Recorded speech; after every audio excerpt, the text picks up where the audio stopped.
So I just saw that you're looking to advance your dog's obedience. Yes. So go ahead and fill me in on your dog, and then kind of what you covered with Maddie, which I would assume was like the basic puppy stuff. Yes. Okay. Okay, so Rory, she is 6 months. You can see her in the background. Yeah. We just got her, oh gosh, we just had her spayed, so she's really not supposed to be doing Okay, sure. which is why she has this ridiculous looking outfit on. Yeah. Because we had her in one of those like airplane neck things. Yeah. It was just like irritating her neck. So, with that being said, we kind of put some of her training the last week on hold. It's been pretty rough for her. But with Maddie, we had covered like some of the basic puppy stuff. So initially we didn't have her crate trained, but now she's crate trained. Mm-hmm.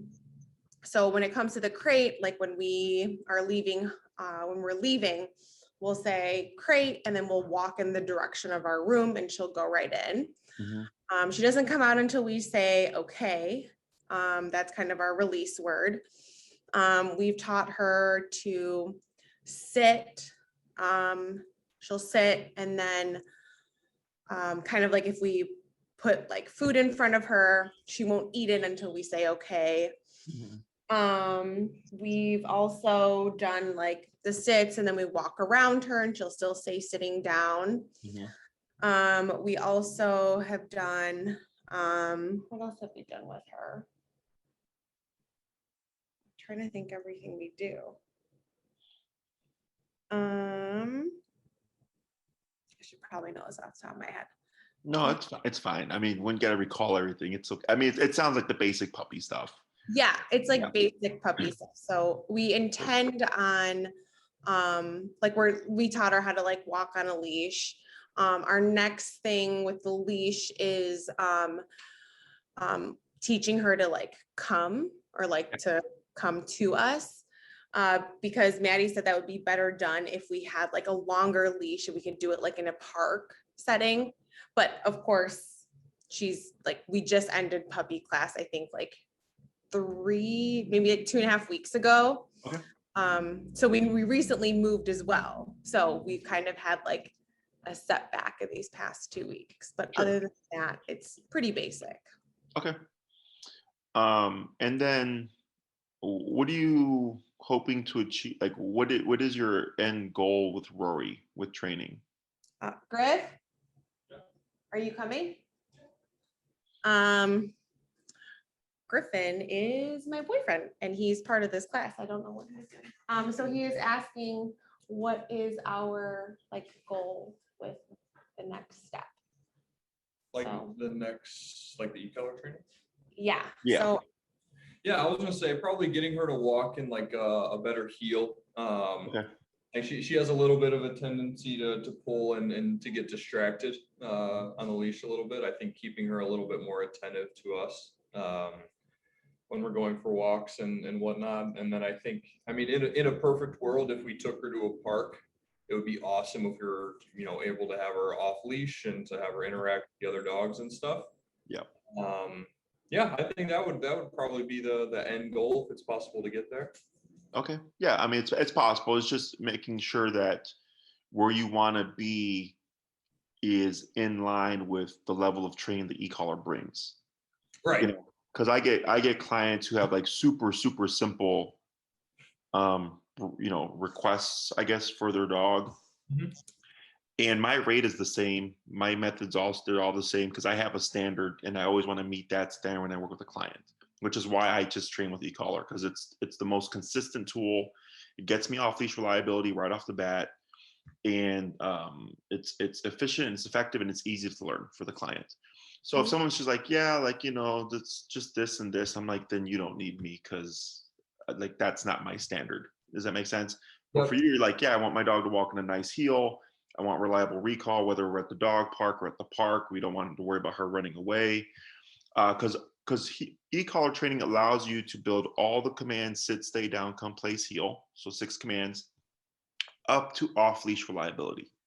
Okay. Now, whether or not you need all 6 commands to be off leash reliable is just dependent on what your life would look like with Rory.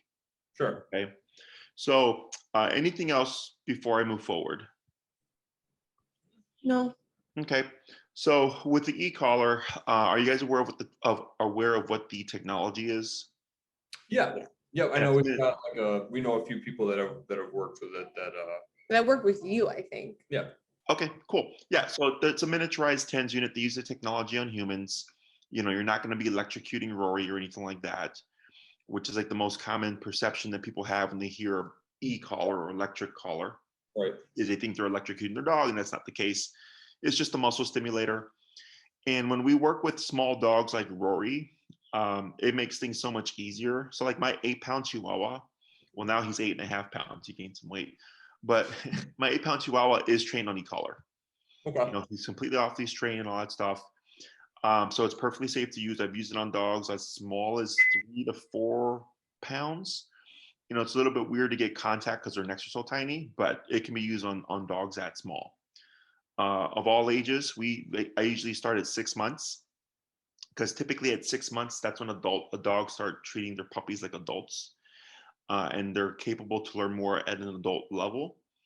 Right now, or before with Maddie, it was just the real basic stuff: potty training, crate training, maybe making sure we're not creating any bad behaviors, and then just mental stimulation with the food and everything like that. Real simple. Right.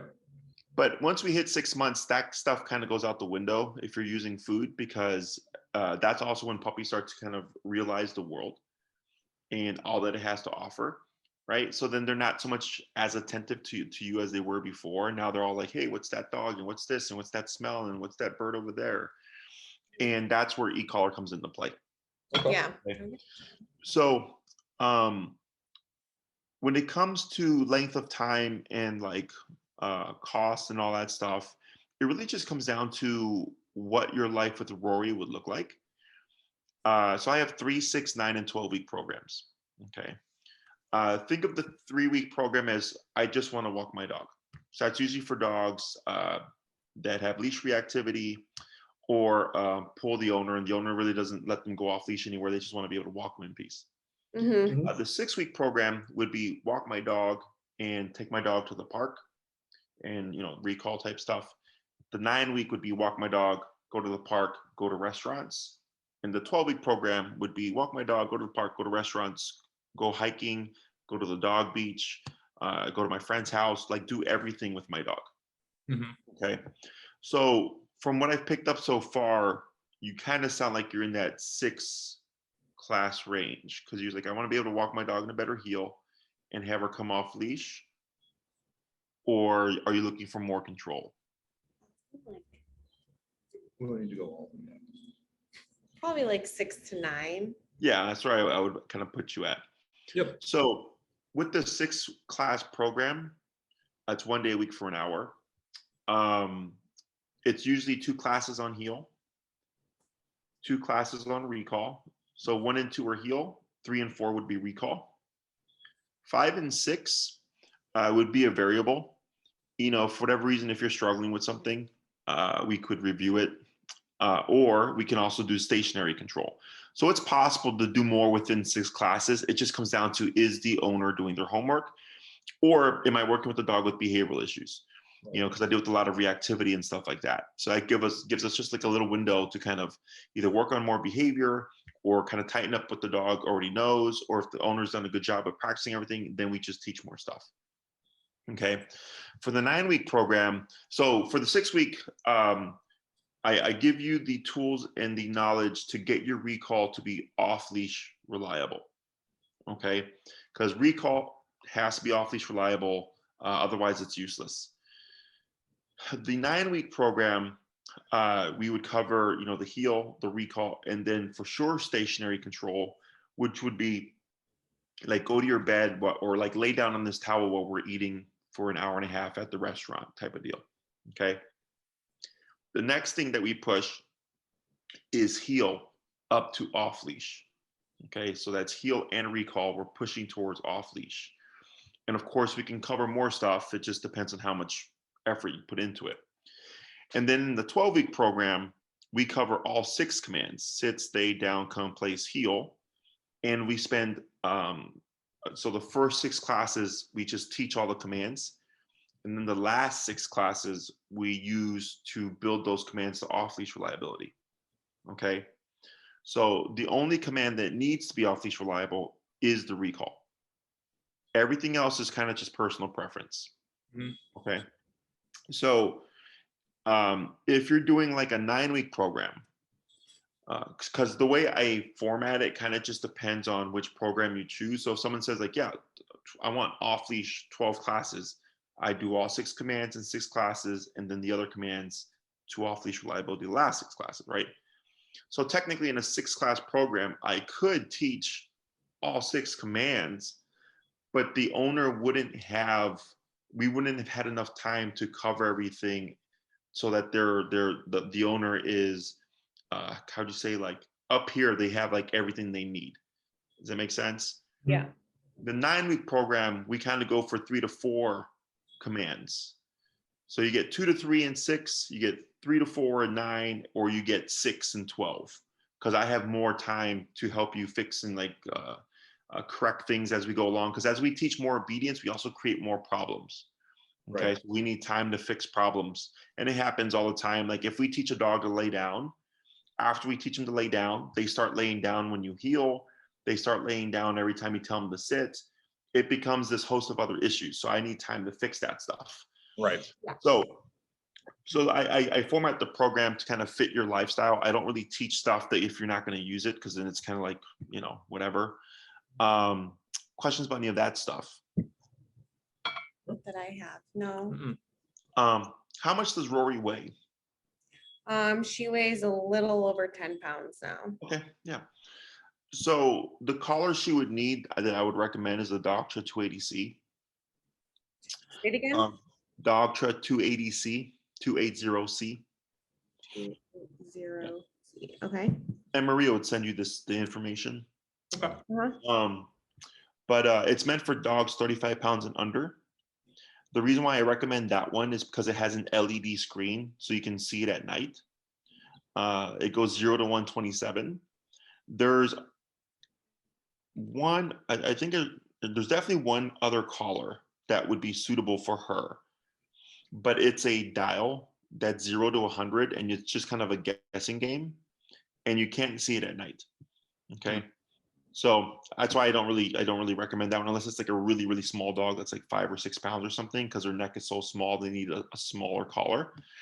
But the 280C is fully waterproof. It's a half-mile range, LED light, 127 levels. They go up in increments of 1, so 1, 2, 3, 4, 5, 6, all the way to 127. So you can really fine tune it to Rory. So if she's like too sensitive at 20, but not listening at 10, we can go 16, 14, 15. We can really fine tune it to her temperament, personality type, and then like the environment. Okay. When it comes to layering in the collar, the first thing we always teach is the heel.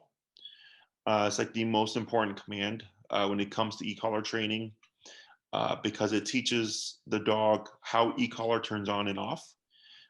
Dogs aren't meant to have their muscles contracted. So we use the heel command to teach Rory how it works as a line of communication. Okay. So most people, when they think of e-collar or prong collar, they usually think punishment based.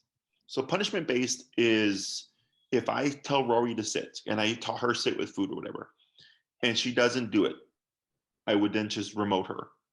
Okay. If you don't do this, something bad's going to happen. That's punishment based training. What we do is what's called pressure work. Okay. Have you ever pulled up and pushed down on Rory to make her sit? Okay. Yeah. That's pressure.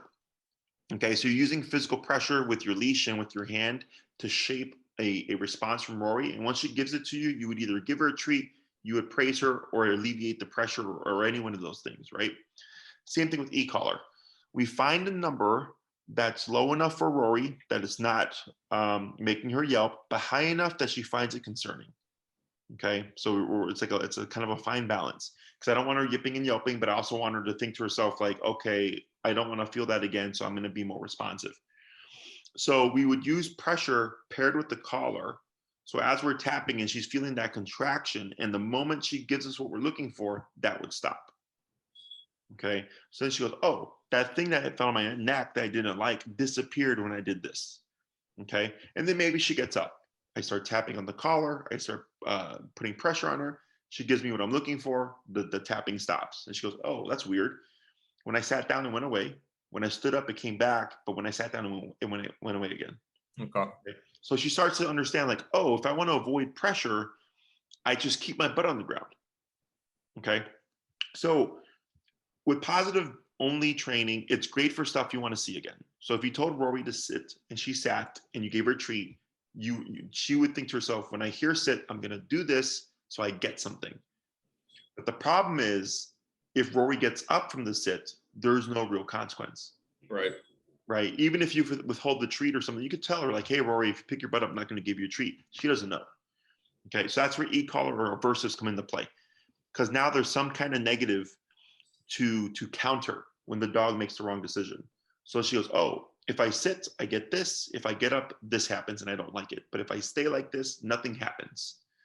Right. So then it starts to incentivize the dog not to break the position. And that's how we start creating reliable obedience, no matter what the environment is. Okay. Because obedience is meant to be functional. Obedience is meant to allow you to do more things with Rory, go to the park, not worry about, is she going to get out, run away off leash, run to the street or anything like that. Do like go to a restaurant and have her lay at your feet, but not have her like greeting and saying hi to everybody and jumping on people as they come by. It's meant to be functional. Mm-hmm. But now I think that people look at obedience as cute tricks that the dog does and they get a treat or whatever. But dogs are actually capable of doing like much, much more. Mm-hmm. It's just a lot of people aren't comfortable with correcting their dog, or it's just a thought of like they're shocking their dog when they're really not. That kind of inhibits people. Okay. So we'd always teach the heel first to teach Rory how it turns on and turns off. And then from there, we just start building on everything. Okay. So heel tends to be the fastest thing that people teach because you walk your dog at least 3 times a day, I would think, if not more. So you're practicing the heel command much more frequently. The recall tends to take people the longest because you have to go to the park. You got to go to the park, put Rory on a long leash, let her chase squirrels and rabbits and play with dogs and like all that stuff, and practice calling her away from all that stuff to make it functional, right? Because if you only practice recall in the home or in an empty yard, she might be great, but then the moment you add other things, she's not going to listen. Right. Yeah. Okay. So what's great about e-collar is once we teach something, you just start practicing outside. Like we don't do, unless it's like in the winter time where we have to work inside, we train outside. So like in a couple of weeks, I'm going to be working at Oz Park. Have you guys been to Oz Park? Yeah. Yep. It's crazy busy over there. That's where we train. Mm-hmm. We're right there. People, dogs, strollers, rollerbladers, bikers, tennis players, baseball games, all that stuff is going on. And we're training in the middle of it, right? Because it's meant to be functional. So then you get not just the real life practice during the training session, but it helps it carry over when you apply it like in your own setting. Okay, because you've already done it. Because that's always been a difficult thing for people a lot of times is when they practice in one place and then they finally go home or something, or they could practice outside and it doesn't carry over. Right. Yeah. It's because of that, So, but e-collar, it's the best training tool. It's super effective. It's very quick. And it requires you to learn very little. Okay. Because you're not dog trainers. You just want a dog that listens so you can do stuff. Yeah. Yeah. So it's very simple. Okay. Other questions? Oh, I'm curious. So suppose we get to the end point of e-collar training, for her to respond to these commands, are we expecting her to only to respond all the time, or is she going to be able to delineate between, oh, I have the collar on, I need to respond, I don't have the collar on, I don't have to listen? Correct. That's so one of the most common questions I get is, when does the collar go away? Okay. In my book, when you need it, it doesn't, because you can't account for life. You go outside and somebody blows up. The most common thing is fireworks, random fireworks. You're at the park, She's playing off leash with the dogs, right? Everything's great. Someone blows up a firework, dogs run away. Okay. So in that setting, if you were to call Rory, she may not respond if she's in flight mode because she's in instinct. Okay. She's thinking, you're calling me. I don't want to run back to threat because that's against my instinct. Okay. But in that scenario, I could force the return using e-collar. Right. Okay. Because I can essentially, you would make her more afraid of running away from you than she is running away from the firework. Okay. Which sounds bad. No, but, I know. But she could get hit by a car. She Yeah. could get lost and never find her again. Like there's some heavy consequences that come with an unreliable recall. Yeah. But that's technically how that works. Yeah. Right. She's more scared from running away from you than she is from the threat because it's against instinct to run into danger. Right. So if there's a burning building, you don't want to go into the building. You want to leave the building unless there's something to incentivize you. Right. So maybe there's a loved one in the building or a friend in the building. Then you're like, okay, I have to do this because I have to save this person. Mhm. Dogs don't have that kind of logic. She's not thinking, oh, I got to run back to mom because I love her. She's just like, hey, every dog for themselves. And she's going to keep going. Right. Yeah. So even in an emergency type situation, e-collar is the only tool, in my opinion, that can allow you as close to 100% reliability as possible. Okay. And I've had stories from clients over 10 years, crazy ass shit happening. Mhm. And they've been able, almost all of them, 127 max on the collar continuous to make the dog return. So, but the reason why with the collar on and off type of thing is easiest way to explain that would be, do you guys drive? Yeah. Do you go on the expressway? Mhm. You go the speed limit? Close. Yeah. No. Most people don't. Right. Right? You see a squad car, what happens? Slow down. Yep. So that's called opportunistic behavior. All animals do it. Okay, not just humans. It's a part of survival instinct. So if there's a pond of water, and let's say there's an alligator in it, and the animals know there's an alligator in it, they will not drink the water. Okay, they see the alligator leave, all the animals come in, they take the opportunity, they drink, alligator comes back, they leave. Okay, so same thing for the e-collar.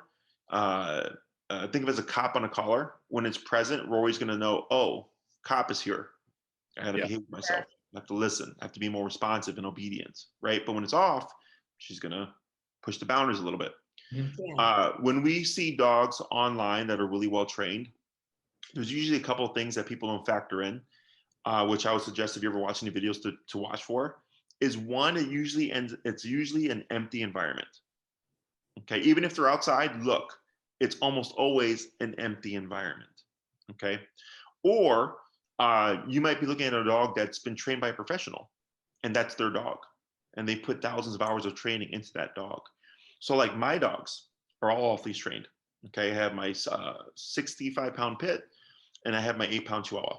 Okay, they're both e-collar trained, and I could have them off leash with no collar because I'm a dog trainer. Okay, and they would be like probably like 90% responsive. Okay, it would be like a little bit slower on the recall. Maybe the heel's not as tight. They might like kind of press things a little bit when they see a squirrel, but they would respond. Mhm. However, if someone blew a firework up, my pit would be gone. She hates fireworks. And that actually happened to me last year twice, August, October. I was in Logan Square walking my dogs to the boulevard. They were on their leashes because I wasn't going to take them off leash. So we were just walking. And then somebody randomly blew up a firework. And my pit just goes into anxiety mode. She goes into flight mode. And then she's just wanting to pull all the way home. Right. And I had nothing to counter her. I didn't have my e-collars on because I was like, well, I'm not going to take them off leash. Right. Yeah. And it just kind of was that reminder for me of like, this is why I always tell my clients, bring your e-collar, because then there was an unpleasant walk on the way back and she was under stress, Yeah. because she doesn't know what the firework is. She doesn't know that it's just some kid having fun or whatever. She just thinks there's a danger and I want to get away from it as quickly as possible. Does that explain that? Answer your question? Yeah, definitely. And it's nothing good or bad. I know there's a lot of kind of old thought processes that kind of carry on today. And one of them is like, if you train your dog should learn to be a good dog, is like one of them. And I'm like, but dogs don't have a concept of good or bad. Right. And it's not about them, or like the concept of like, oh, like you can see my dog really wants to please me or whatever. I'm like, well, if your dog wanted to please you, then we wouldn't be here, Yeah. right? Because the dog would be doing everything you told him to do to make you happy, right? That's actually how that would work. I wouldn't even be here. So all those concepts, they're just humans thinking emotionally, applying emotions to dogs. Dogs are really black and white. They're very simple, even when they little tiny cute ones like Rory there. She's a primal animal. She may be a very sweet one, but how the way she thinks is very primitively. Mhm. Okay. Other questions?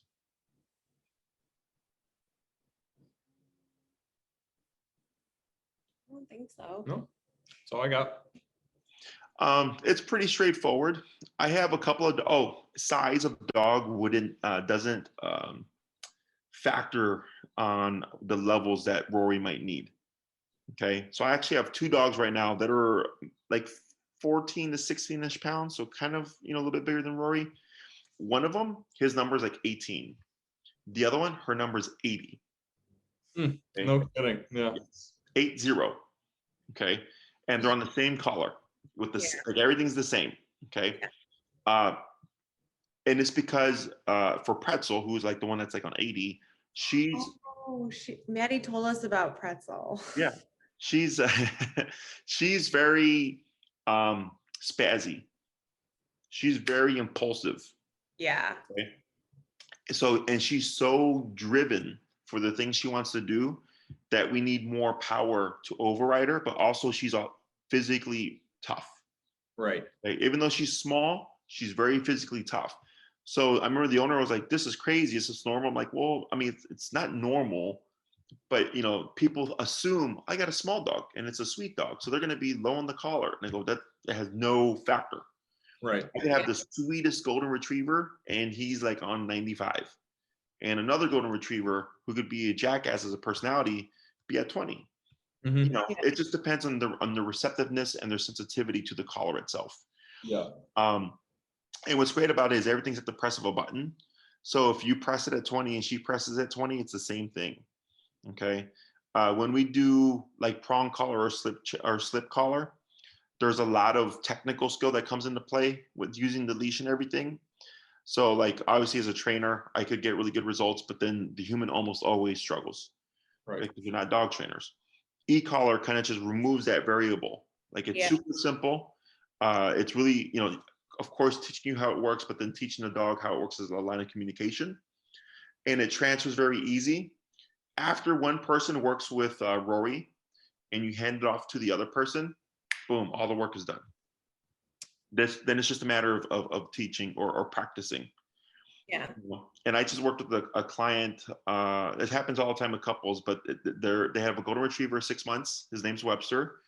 And he's a pretty solid boy. He's probably like 60 pounds, I think, 45 to 60 pounds. He's a solid little puppy. And all over the place. His number was like 85, 90 at the beginning. But then he was walking perfectly. So the husband works with him first, right? We got that done. And then he gives him back to the wife, and the wife barely had to do anything. Because once the dog learns the concept, he's like, I guess we know who's doing all the work, huh? Yeah. So it transfers very easily. Yeah. The one command that will again require work, because you walk your dog. You have to, right? Recall it's gonna take a bit. It's gonna take the most work because you got to go places and really put in time. That's gonna take a few months. So regardless of what program you use, expect to be working on the recall even after the program ends. Yep. Okay. Because you have to get it as reliable as possible. We're not looking for sometimes she listens, sometimes she doesn't. We want fully functional and reliable recall. Yep. Yeah. Okay. In regards to the collar, Maria would send you a link you can either get on Amazon. We also started selling them ourselves. If you purchase on Amazon, I think it runs like $237-ish with tax, and you can get like an extended warranty. If you purchase through us, if something happens within the first 30 days, you can just give it to us, and then we'll swap it with a new one, and I'll deal with dog show myself. And or if something happens after 30 days, you can submit it to dog show to get fixed, and then we'll provide you with the loaner. Oh, okay. So other than that, it's pretty much it. You guys, I would agree, you're like in the 6 to 9 class range. If we end up doing 9 and you're doing your homework, I just keep teaching stuff. Okay. Mhm. Is if you're doing your homework and we get a lot done, let's say by class 6 or 7. Okay. What I'll do, or what I'll offer to you is I'll say, hey, if you'd like, you've already learned all the stuff that I think you need. Now it's just practice. Right. Okay? Is that you could have class 7 and then you space out class 8 a few weeks later. Oh, okay. Practice. Okay. Because you're going to struggle with, because off leash takes time. Because in a week, it could, like this past week, I had a client, she only got 1 time to practice because it was raining. So then doing in succession at that point doesn't really make sense because you may not have the time, either due to weather, life, or work, or whatever, to be able to practice consistently. So you could either take a month, then you have class 8, and then take another month to have class 9. I personally don't care. Or if you want to have classes 1 through 9 in succession, I don't care. Okay. But that's just an option for you so that you can get kind of the most value out of the program. The way it works when it comes to booking, so you can either work with me or Enrique. Okay. And for me, there may be a wait. Okay. There's been as long as a month-long wait to get on my schedule, depending on your availability. Because even my daytimes are getting filled up, and today is my day off. This is why we're having a conversation today, because all the other days I'm booked up. So you can either work with me if I'm booked and you want to get started sooner rather than later. You have Enrique also as an option. He is more than capable of taking a case like this with Rory, because it's just obedience stuff. Enrique's been with me for a 1.5 years now, and he's starting to get his own clients and stuff. So that's a potential option for you. If I'm all booked up and you don't want to wait, you can ask for Enrique. Otherwise, if you want to work with me, there might be a little bit of a wait. Okay. Other than that, I don't think there's anything else. We covered pretty much all the essential questions most people ask. Anything else? No. Is Marie gonna send us the pricing for 6 and 9 week classes? Yeah, she'll follow up with you. I send her an email and I'll tell her like this is what they're interested in, and then you can change your mind and choose something else. But she'll send the information for the 6 and 9 week. I believe the 6 week currently is $925, and I believe the 9 week is like $1175. Okay, and I say currently because I'm going to change the rates, but you guys are going to get on the old rate. Okay. Because anybody who's booking up until I change, that's already got their forms and stuff, is all on the old rate, and then we're going to change it probably today or tomorrow. Gotcha. Okay. Anything else? Is the e-collar the same price through you than it is through Amazon? Yeah, it's like $230 something with tax. Okay. Yeah. Do you know when your next available is? No. No. Okay. Because it depends on your schedule and my schedule. Sure. Okay. You have to, yeah. And my schedule changes every day. So I don't read consultation forms or look at my schedule till the day of, because it could be booked the day before and the next day is canceled. So Right. Yeah. Right. okay. But otherwise, pretty straightforward stuff here. And if you want to learn more about e-collar, you can go to my YouTube channel, watch any of our videos. Lesson ones are always great to watch because no one knows what they're doing but me. It's the same kind of, it's the same thing that we would do with Rory here, which is the heel. So okay. Great. Yeah. Thank you so much. Thank You're you. welcome. So if you forgot to ask anything, you just let us know. Otherwise, we'll get in touch with you and she'll take care of everything. Perfect. Awesome. Thank you guys. Take care. Thank you. Thank you. Bye.